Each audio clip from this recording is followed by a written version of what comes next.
Orbit Storage of Nick Fuentes, Part 5.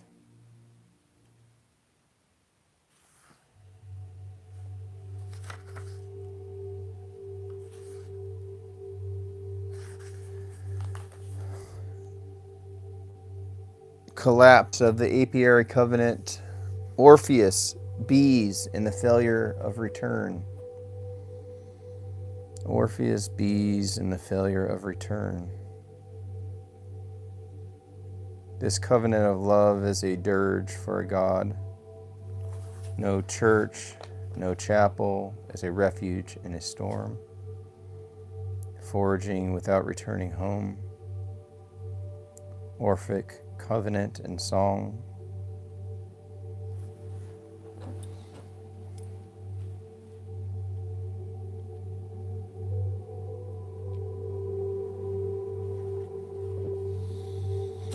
Orphic covenant and song. Song arises as a contract with loss. The Orphic nocturne does not promise rescue, it promises legibility in the dark. A rhythm that makes sorrow briefly intelligible to another intelligence. Angelic, insect, or human. Each sonnet functions as a navigational device, a fragile compass offered to what wanders at dusk. Poetry here is not consolation, but coordination, a way to align grief with motion. Collapse does not begin with death, but with abandonment. When workers depart and do not come back, the structure empties itself from the edge inwards. The tragedy of colony collapse is not predation, but disorientation. What kills the hive is not attack, but the loss of a map. The hive is a cosmology scale to necessity. Presupposes memory, orientation, and trust in the continuity between departure and home. To tend an apiary is to practice planetary stewardship in miniature. Every disturbance to the bees is a rehearsal for civilizational error.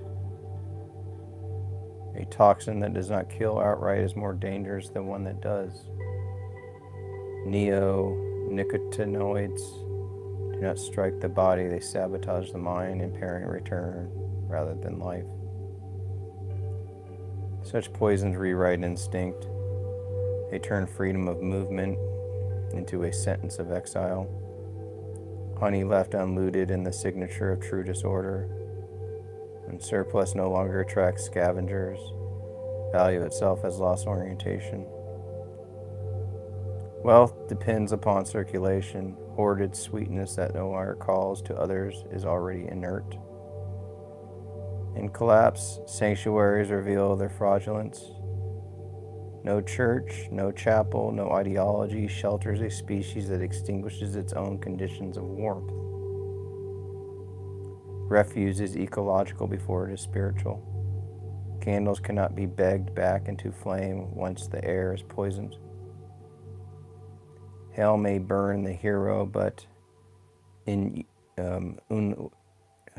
way is reserved for the coward. The true terror is not inferno, but paralysis, the refusal to act while knowing. Collapse advances not by villains alone, but by the exhaustion of guardianship.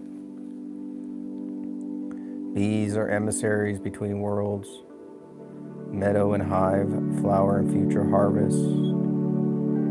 Their fight translates abundance into continuity. When messengers fail to return, meaning itself begins to flicker.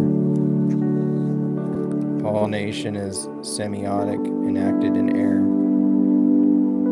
Meadows, streams, shade, and footbridges are moral propositions written into terrain. A world hospitable to return must be deliberately composed. The smallest accommodations, stones for landing, bows for shelter, decide whether travelers live long enough to remember home. Collapse is accelerated by indifference disguised as nature. bee-eaters, birds, storms, and machines all participate when limits are ignored. Violence becomes systemic when no single agent can be blamed, only conditions tolerated. Love in an age of collapse is not passion but upkeep. It is the daily labor of preserving paths, rhythms, and returns. To love a world is to keep it navigable. The poet beekeeper sings not to command nature but to remain attentive to its signals. Song becomes vigilance, meter a form of care.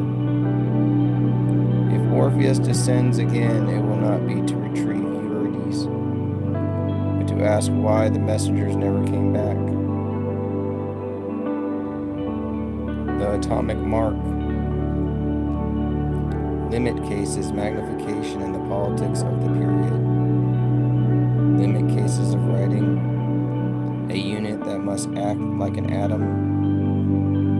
The period at the far end of the sentence. Conceptual politics distinguishes itself not by ornament but by proximity. It advances towards the margins where writing barely ceases to be writing, where scale stretches meaning until either vanish or become infrastructural. The limit case is not eccentricity but a diagnostic. By testing what happens at extremes of size, duration, or volume, poetry interrogates the assumptions hidden in the smallest habits.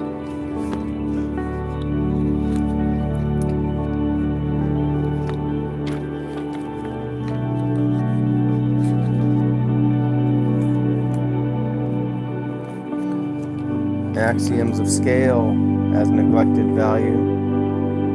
Scale has remained largely unauthorized, untheorized in poetics because it resists romanticization. It does not belong to voice, image, or theme, but to perspective and labor. Yet scale governs how a poem is built, read, archived, and weaponized. A poem's ethics shift as its dimensions change. Every poem presupposes a minimal unit of composition. Whether syllable, word, line, sentence, database, entry, or byte, whatever its magnitude, the unit must function automatically, repeatable, combinable, indifferent to context while generating context through accumulation. The period is the smallest sovereign of syntax. It marks completion while pretending to be negligible. As a concept object, the period exposes how punctuation governs closure, authority, and silence under the guise of neutrality. The period has no stable dimension. From afar, it is a point of zero extension. Under magnification, it becomes circle, fabric, filament. These contradictions are not errors of perception, but truths of scale. Ontology changes with distance. Magnification is a poetic act. It does not merely enlarge, it multiplies dimensions, forcing the observer to abandon singular definitions. To zoom is to philosophize. Each increase in scale produces a new reality that cancels the authority of the previous one. Typeface reveals that even the most standardized mark harbors biodiversity. The period is not one shape, but a genius populated by circles, squares, and blots. Typography exposes the fiction of universality. What appears identical in reading fractures into difference under inspection. Periods resemble pollen, not by metaphor, but by fiction and function. Each is a carrier of latent structure dispersed invisibly across text. Meaning propagates through these microforms without drawing attention to itself, relying on scale-induced blindness. The period is a perfect hiding place. Its capacity to conceal entire documents reveals that scale is a strategy of power. What escapes notice is not what is small, but what has been culturally trained to be ignored.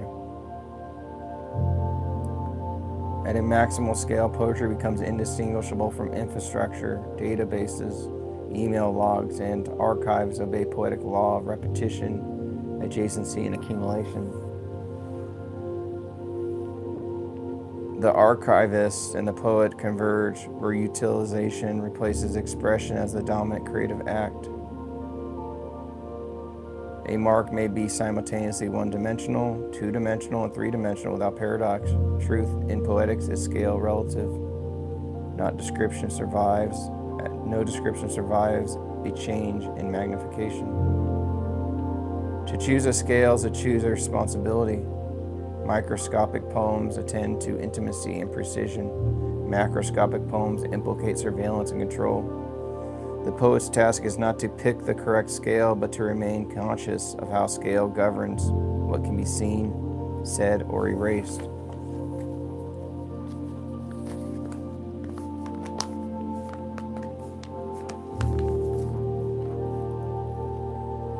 The period at the end of a sentence is not an ending, but a threshold.